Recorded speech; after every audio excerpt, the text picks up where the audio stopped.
Hai semuanya, apa kalian pernah berpikir berbelanja secara terus-menerus akan membuat gaya hidup kita menjadi konsumtif? Aktivitas konsumsi merupakan satu hal yang tidak bisa dipisahkan dari manusia.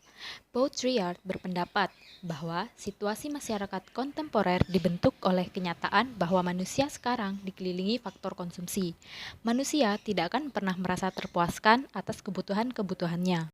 Aktivitas konsumsi akan terus berlangsung tanpa akhir. Bahkan saat pandemi COVID-19 berlangsung, tidak mengurangi aktivitas konsumsi yang dilakukan manusia. Selama 2 tahun ini, dunia dihadapkan dengan virus yang mengancam manusia. Sebuah virus yang dapat dengan mudah menular dari manusia ke manusia lainnya. Virus ini ialah COVID-19 atau biasa disebut sebagai Coronavirus Disease 2019. Meluasnya virus corona berdampak besar tidak hanya dalam bidang kesehatan, tetapi juga berdampak pada perekonomian termasuk pada kegiatan ekonomi yang berhubungan dengan proses pembelian barang atau jasa. Anjuran pemerintah untuk tetap tinggal di rumah membuat segala aktivitas menjadi terbatas. Bahkan, aktivitas berbelanja juga banyak dilakukan dari rumah, yaitu melalui belanja online.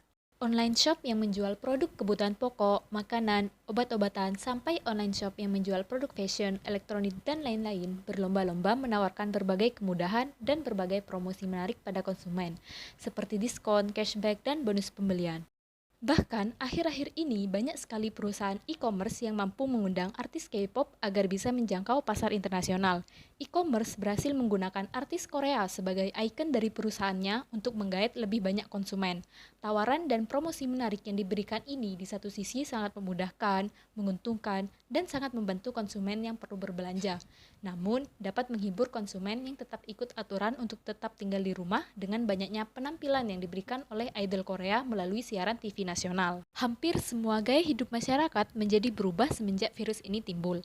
Jika dikaitkan dengan ekonomi, salah satu contoh perubahan gaya hidup adalah dalam berbelanja online. Pada tahun 2020, BPS telah melakukan survei sosial demografi dampak COVID-19 dan salah satu hal yang dibahas adalah perilaku berbelanja online. Hasilnya, 9 dari 10 responden berbelanja online dan pola berbelanja masyarakat berubah selama pandemi COVID-19. Sebanyak 31% responden mengalami peningkatan dalam belanja online mereka. Namun, terlepas dari peningkatan berbelanja online, tidakkah kita juga menyadari bahwa hal ini tentu memiliki dampak negatif di baliknya?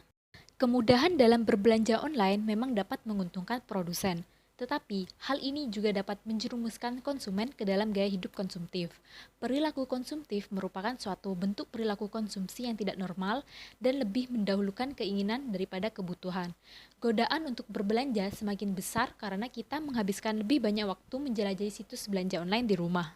Ditambah lagi, situs atau aplikasi belanja online hampir setiap hari menawarkan berbagai macam promo yang menggiurkan konsumennya, seperti flash sale, promo tahun baru, ataupun promo saat tanggal cantik yang diadakan setiap bulannya, misalnya promo 88. Promo-promo inilah yang terkadang membuat kita tidak bisa menahan diri untuk tidak membelinya. Padahal, jika dipikir dengan bijak, barang promo tersebut bukanlah kebutuhan kita saat ini. Hingga pada kenyataannya, banyak orang yang berperilaku konsumtif harus meminjam untuk menutupi gaya hidupnya dan berurusan dengan debt collector serta tak segan menghalalkan segala cara untuk mendapatkan uang karena mereka terjebak dalam gaya hidup material. Oleh sebab itu, kita sebagai konsumen tentunya harus lebih bijaksana agar tidak terjebak dalam perilaku konsumtif, apalagi pada masa pandemi ini. Sederhana saja, kita hanya perlu membedakan manakah yang benar-benar menjadi kebutuhan kita dan manakah yang hanya menjadi keinginan kita semata. Terima kasih telah menonton, sampai jumpa!